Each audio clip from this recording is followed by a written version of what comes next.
Olá pessoal, sou o professor César, vou estar com essa disciplina que é uma disciplina maravilhosa, trabalhar filosofia, né?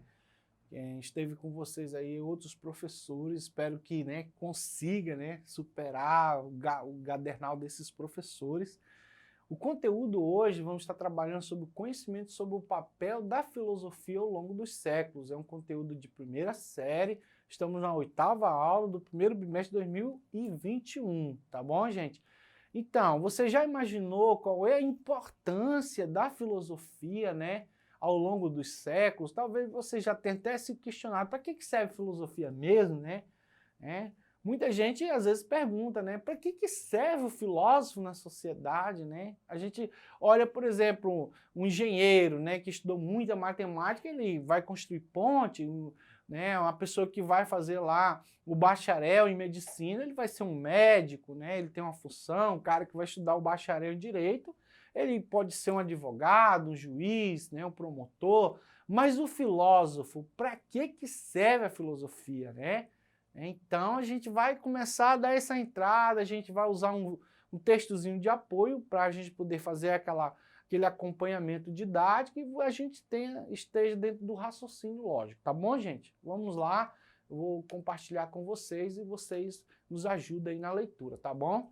Então vamos lá, o caminho da filosofia.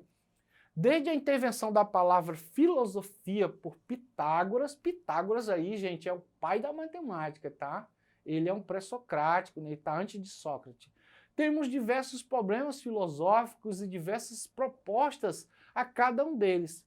Para os pré-socráticos, a physis. O que é a physis? É aquele mundo físico que é dado para eles. Eles vão questionar, né, procurar a razão de tudo, esse conhecimento que é o chamado arqué. Eles vão, né, procurar a lógica da existência na physis, que é a própria física, né, que a gente mais tarde vai chamar isso de física, aquilo que é físico. Então, para a filosofia antiga, existe essa importância, esse foco na physis, né? Já no caso, também na filosofia antiga, vamos ter a atividade política começando a desenvolver, a democracia, essa polética, né, que é a mistura de polis com ética, né? Política quer dizer polis éticas, né? Então nós vamos ter advento de outras coisas importantes da filosofia. Técnica, né? Éticas do homem. Para a filosofia medieval, o conflito entre fé e razão. É muito interessante. Qual é mais importante na filosofia patrística e escolástica? A fé que vem desenvolvida pelos cristãos, que se adentraram no Império Romano, que se filtraram ao longo dos séculos, e que mais tarde Roma passou a ser, em vez de um império militar, mais um império religioso, né? Qual é essa importância? A fé é mais importante ou a razão? A razão traz resposta que a fé não tem, e a fé tem resposta que a razão não tem lógica, não vai ter resposta. Então, os dois são importantes para nós, sim, porque a fé vem da cultura, da nossa linguagem, do nosso antepassado, e a razão também tem a sua importância, porque vai trazer para a gente medicamentos, vai trazer para a gente o conforto, né? As tecnologias, tá? Então, outros problemas que são gerados, universais, a existência de Deus. Deus existe ou não existe? Onde que está? Deus está na linguagem? Onde é que está Deus, né? Para alguns filósofos, Deus está lá no cogito, né? Cogito ergo sum, logo penso, logo existo. E se o ser não pensa, ele não existe, né? Já outros dizem não, que a existência precede a consciência e tal, tem suas teses, tem sua contribuição para a sociedade, né? A conciliação entre a presciência divina e o livre-arbítrio. Deus é presciente, Deus conhece tudo, ou o homem realmente tem ou não tem o livre-arbítrio? O que é o livre-arbítrio? Quem comenta sobre isso? Agostinho de Hipona, que é um pai da igreja, né, do período patrístico da filosofia.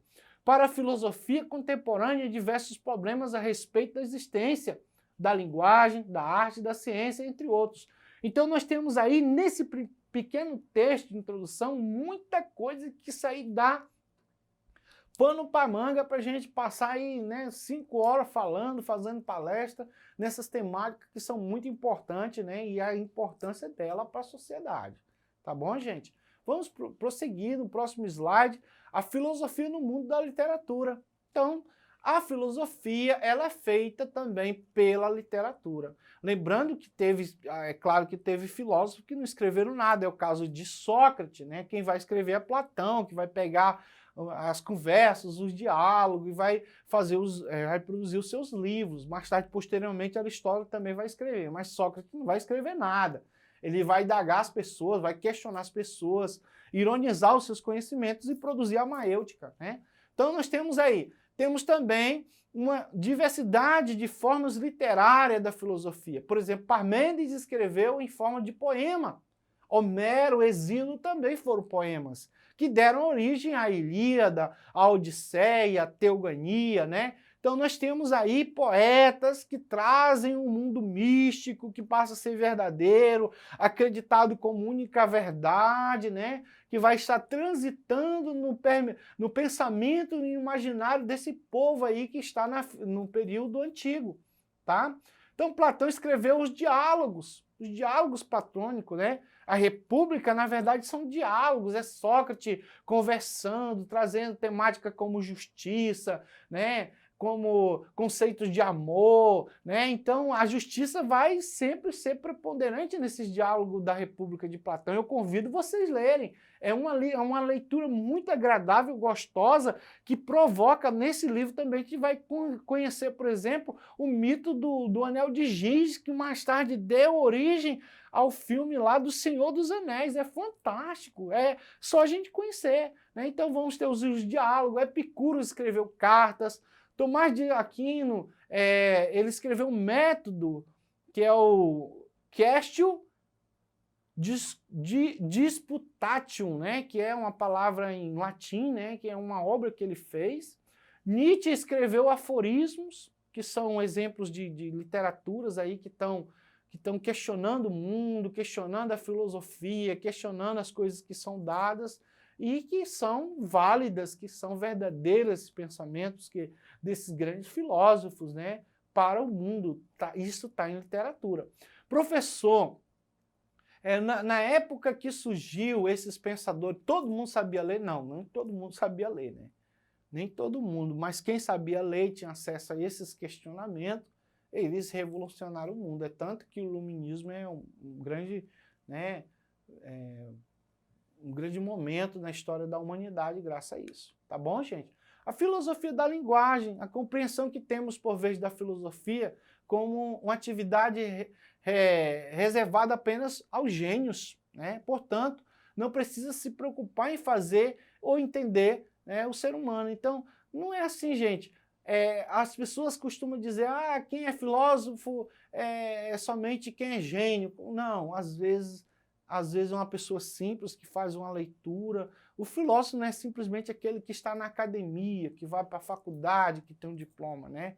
Nós temos aí grandes filósofos que estão aí na sociedade, que a gente assiste seus vídeos no YouTube, que nunca entraram na universidade, mas tem uma leitura de mundo, tem uma leitura crítica a respeito da política, da constituição da sociedade, do momento econômico, né? Da convivência. Eles têm respostas lógicas, é uma filosofia de vida que eles estão praticando e que é bonito, né? Não é somente aquela filosofia feita pelos gregos, existe filosofia também no mundo dos indígenas, existe filosofia também vindo das tradições tribais dos negros, existe filosofia vindo da Índia, né, dos poemas, da leitura da Bhagavad Gita, do mundo hindu, existe filosofia, né, vindo de Confúcio, mas a gente muitas vezes só utiliza esse método que vem dos gregos, né? Então vamos lá, vamos prosseguir. Os 4 períodos da filosofia, tá? Lembre-se que a filosofia está dividida didaticamente em 4 períodos. A filosofia antiga, que vai do pré-socrático, né? E aí os pré-socráticos eles vão estar aí do século V até o século IV. E o período helenístico, que vai do século IV ao século VI, né? Destaca-se as escolas jônicas e a escola itálica. O período medieval, né? Vamos ter o período da patrística, que são os pais da igreja, e eu destaquei Justino, por exemplo, e Agostinho de Hipona, né? Que ele vai nascer mais ou menos 400 depois de Cristo, e ele é da cidade de Tagaste, né? E ele vai desenvolver sua filosofia dentro da igreja. Ele vai, claro, pegar o mundo de Platão, Platão vai escrever a República e vai dizer que existe um mundo ideal, que a gente só pode pensar, um mundo suprassensível, e o mundo sensível, que é o mundo que a gente recebe as informações. E Agostinho ele vai criar o quê? A cidade de Deus e a cidade dos homens, que inclusive tem até um filme que foi produzido nessa visão de Santo Agostinho há 400 anos atrás, aí, vamos dizer no ano 400, né? Então a cidade de Deus é a cidade ideal, onde as pessoas são justas, são bonitas, honestas, ordeiras, pacíficas, né? E a cidade dos homens, os homens são blasfemos, são glutão, são desonestos, né? São matadores, né? Então ele vai dizer que existe, graças a esse mundo platônico, que ele vai ler lá Platão e vai fazer aquela simbiose, aquela junção do mundo pagão com cristão, e aí esse pensamento ele vai desenvolver por boa parte da patrística e vai sempre ter um pensamento contrário, vão estar debatendo, não é isso que o mestre falou e tal. O próprio Aristóteles vai criar um outro sistema que vai contrariar esse pensamento de Platão, né, e dos neoplatônicos, né.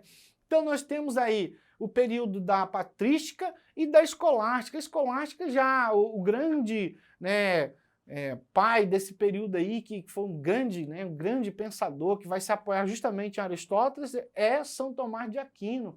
Mas também temos Alberto Magno, que foi um grande pensador também cristão, né? E nesse período vai nascer as universidades. As universidades vão nascer nesse período das escolásticas, né? E hoje a universidade ela traz justamente esse pensamento universal, né, imparcial, ou seja, a universidade ela tem que fornecer esse conhecimento. E graças a esse período, hoje nós temos a universidade, temos as faculdades, temos locais onde a gente pode aprender o conhecimento. Então, isso é um legado da filosofia, né? Isso não é um legado da engenharia, não é um legado da medicina, é um legado da filosofia, tá? Então nós temos aí no pensamento moderno, o renascimento cultural, o advento da ciência, o pensamento de René Descartes, a dúvida que ele traz para o mundo, de todo o conhecimento que vai receber desse período aí, do período medieval, ele vai duvidar desse conhecimento. Galileu, Copérnico, que foi o divisor de água aí da ciência, né?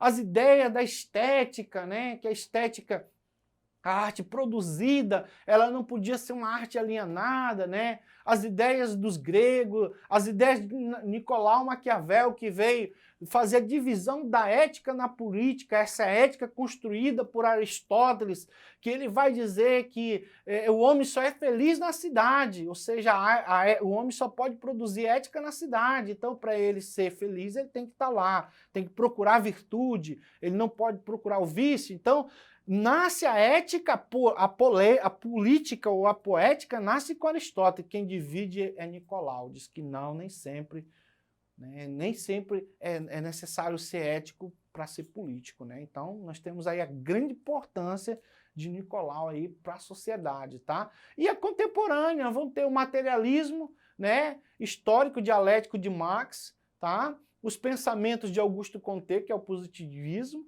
os pensamentos de Nietzsche, tá? Não vai dar tempo a gente comentar mais.